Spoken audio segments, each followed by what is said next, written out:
there's so many Native kids who don't think they're powerful, but honestly, every Native kid that I met, so intelligent, Mm. um, so smart. They just need to be told that they need to have the space where they need to just feel like they hold autonomy over their identities.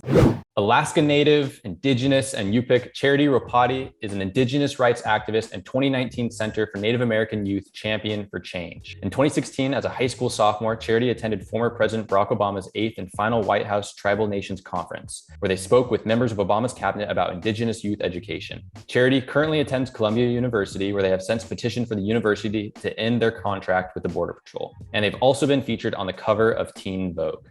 Charitie Ropati, thank you so much for joining us today on Shine a Light. Yeah, thanks for having me. I think like one clarification I wanted to make is on Yupik and Samoan. So like Yupik is like Alaska Native and Indigenous, I guess like the greater umbrella term for it. And thank you for making that clarification. So what does that mean to be Yupik and Samoan? So Indigenous is a broader term that honestly Native peoples across the world identify as. So my dad is from American Samoa. And when I tell people this, they usually talk about Moana, but I have issues, with that movie and just forms of representation that Disney makes. But yeah, those two identities are really important to me because it's kind of shaped how I navigate life, but it's also defines like how we experience education and life on a day-to-day basis here in Alaska when we go to the West Coast or, even when we go back to school. Okay. And I'm so interested to hear your thoughts on Moana. And because I know I've read that you weren't even allowed to watch Pocahontas when you were young because your mother felt it would harm you and your siblings to see those stereotypes.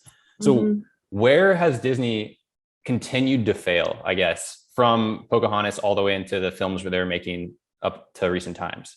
We know Native people know when these films aren't made for us, and a lot of Disney movies and shows are like that. So I know everyone likes Disney. I like Disney movies. I like some of them, but a lot of them that include Indigenous narratives more times than not are not historically accurate. So can you speak more to that distinction between making Indigenous films for white people versus giving natives autonomy to tell their own stories? Yeah, the difference is that the shows like Reservation Dogs feature an all cast of like Native people, and it's written and produced by Native people. We have people like Taika Ropati, who is one of the executive producers of the show. He's like literally one of the best directors who's literally paving the way for other Native filmmakers. And so when you see someone like that, not even just in Hollywood, but he's known in the MCU as well. I love the Marvel Cinematic Universe. He's seen in there too, and the way that he even incorporates Maori culture in a lot of his films is so integral to his identity, but it also shows Native kids that like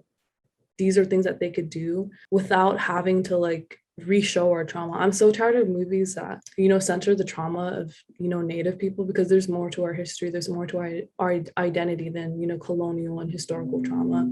Yes. You wrote, I never saw myself in what I learned in the classroom, in media, or in any cheesy coming of age movies. And I know that when you were in high school, you started working to decolonize the educational curriculum in your school district. So what was the moment in high school that eventually led you just to be like, I need to change this? I don't see myself reflected. I don't see my community reflected. There needs to be a change. Yeah, I think there needs to be a change in like even how we talk about this. I don't think it's possible to decolonize Western education, because when we think about education and put it in terms of why it was created in our communities, especially Native communities, it was literally created to convert Native children and kind of strip them of their culture. So I use the word indigenizing those spaces. So what we're doing right now is we've been creating anti-racist curriculum to implement within the district here in Anchorage, but also within high schools, within the local libraries here. We found that more students were more motivated to graduate high school, when they learn a curriculum that serves them, that centers their voice, that centers their identity, and doesn't talk about, our people as if we only existed in the past. So it's a really beautiful thing when Native kids hold autonomy over their own identity and their own futures, because they could do anything they want to do. So that's the difference that I saw when I taught in those classrooms. But even I have a lot of like younger nephews, and I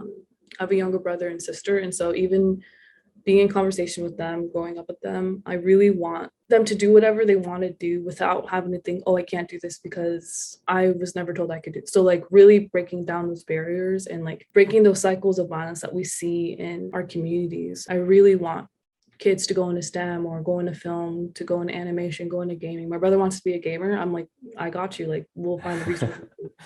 So really thinking about how we could better support Native students, but even just like Native kids in general, because Native kids are just phenomenal. They're smart. I'm excited to see, this new era of just like representation and kind of see like what, Native artists begin to make and begin to produce. So it's pretty exciting. Super exciting. If there's other students out there who want to make a change to their school district's curriculum, do you have any advice you feel like you'd want to give? Yeah, just don't be afraid to like advocate for yourself and speak up for yourself. I think that's like one thing. We were only successful with it because we worked as a group, because we spoke at the school board meetings. So really thinking about how you can create your own group of other people who are, just as passionate about that issue, and going to the school board, taking initiative and creating your own curriculum and teaching it. Finding a teacher who will allow you to teach it. So it wouldn't have been possible if, some of the teachers back at my high school didn't let me even teach in the first. They allowed me to do that because, I'm really thankful for them. There have been amazing teachers, but there also have been educators, who need to do better, but there has definitely been a really, great community. So finding your community, finding your people who will support you, kind of like cultivate that. So, and I definitely think it's possible. There's a lot of phenomenal like Native kids already doing amazing things across the country. But yeah, that would be my message to, kids who are interested in doing that. Who said it? Taika Waititi or Bob Ross? Exercising the imagination, experimenting with talents, being creative. These things to me are truly the windows to the soul. That's Bob Ross. Dang, confident and correct. Music. It's motivational and just makes you relax. I'm going to say it's Bob. Taika. I'm surprised. Okay. I taught my son to paint mountains. And guess what? Now he paints the best darn mountains in the industry. That has to be Bob, right? Because it's Bob. Okay. Yeah. Cool. It's quite tiring to be macho. That's Taika. Yup. Most people in their lives feel like they are the outsiders at some point. Taika. Yup. My job is to express myself. That one's hard. I feel like that might be Taika. Yup. Okay, cool. All right. And lastly, there's nothing wrong with having a tree as a friend. Bob. Yeah.